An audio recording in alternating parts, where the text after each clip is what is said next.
Assalamualaikum warahmatullahi wabarakatuh. Halo teman-teman, perkenalkan nama saya Ozil Malik Muhammad. Saya akrab dipanggil Ozil.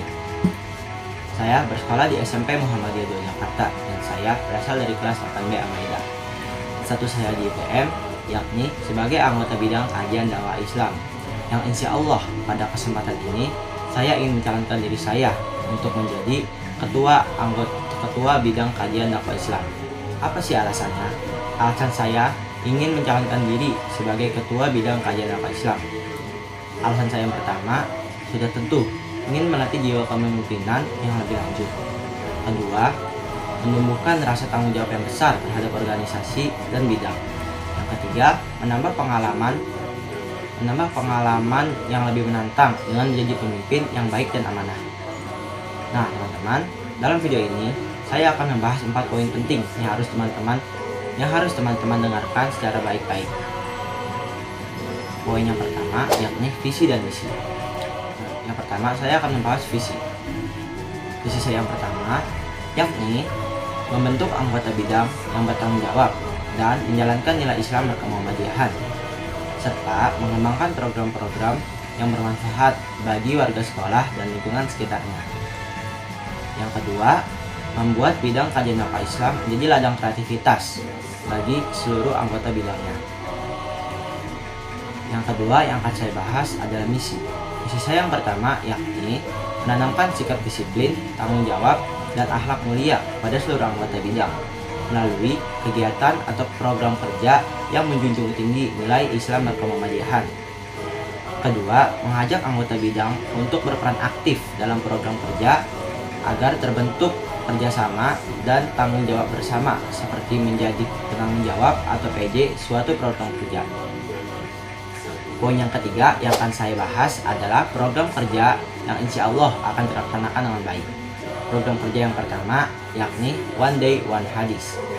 Apa sih One Day One Hadis? One Day One Hadis adalah di mana anggota kelompok yang dipilih untuk melaksanakan program tersebut diminta untuk membuat satu postingan atau poster yang berisi satu hadis atau satu ayat ditambah makna singkat dan diedit semenarik mungkin.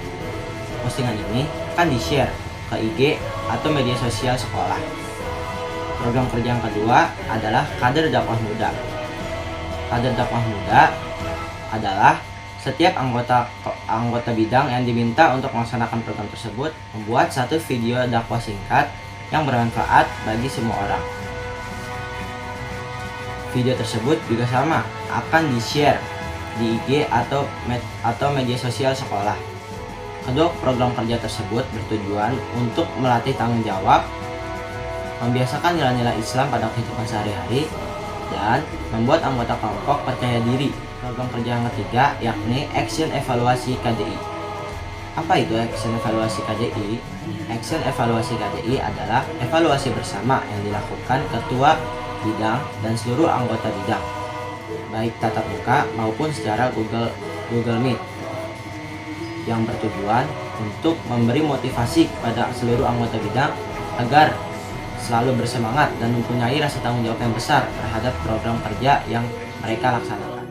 Saya siap bertanggung jawab sekiranya program kerja yang saya buat mengalami problem atau gangguan yang insya Allah akan saya selesaikan dengan baik. Di poin ketiga yang akan saya bahas adalah kekurangan diri saya sendiri. Kekurangan yang pertama, saya memiliki sifat yang sedikit pemalu. Kekurangan yang kedua, saya tidak bisa berbicara di depan umum atau di depan keramaian, atau bisa disebut saya memiliki public speaking yang cukup buruk. Kekurangan yang ketiga, terkadang saya memiliki rasa malas yang cukup mengganggu dalam kegiatan berorganisasi maupun kegiatan belajar. Poin keempat yang akan saya bahas yakni kelebihan diri saya sendiri. Kelebihan pertama yakni saya mampu berpikir kritis dengan baik. Kelebihan saya yang kedua, saya mampu beradaptasi dengan lingkungan asing. Kelebihan saya yang ketiga atau terakhir, saya memiliki rasa tanggung jawab yang besar terhadap apa yang saya lakukan dan terhadap peraturan yang saya jalankan. Teman-teman, fun fact-nya, kelebihan yang saya peroleh adalah berasal dari kekurangan pada diri saya sendiri. Contoh pertamanya, saya memiliki sifat yang sedikit pemalu saya memiliki sifat sedikit pemalu. Namun, setelah saya banyak mengikuti kegiatan Ikatan Pelajar Muhammadiyah, saya melihat banyak orang yang berani mengutarakan pendapatnya. Dari situ pun, saya mulai belajar untuk mengutarakan pendapat saya pada orang banyak. Dan setelah itu, saya mendapatkan kelebihan pada diri saya sendiri, yakni saya mampu beradaptasi dengan lingkungan asing. Contoh yang kedua, di poin ketiga kekurangan diri, saya memiliki rasa malas yang cukup mengganggu pada kegiatan organisasi maupun kegiatan belajar. Nah, untuk menghilangkan rasa malas tersebut, saya mulai untuk mengikuti kegiatan-kegiatan Ikatan Pelajar Muhammadiyah. Saya mulai rajin mengikuti kegiatan-kegiatan tersebut. Dan alhamdulillahnya, perlahan-lahan perilaku buruk itu mulai menghilang dari diri saya. Teman-teman, tidak terasa kan kita telah membahas 4 poin penting yang saya jelaskan. Saya harap teman-teman mendengarkan seluruh ucapan-ucapan saya dan teman-teman bisa mengerti atau menyimak video ini. Saya mengajak teman-teman untuk memilih dengan cerdas atau dengan jujur sesuai peraturan yang berlaku. Mohon maaf jika ada kesalahan kata atau kata yang tidak berkenan bagi teman-teman. Sekian dari saya, akhirul kalam. Nun wal qalami wa ma yasturun. Wassalamualaikum warahmatullahi wabarakatuh.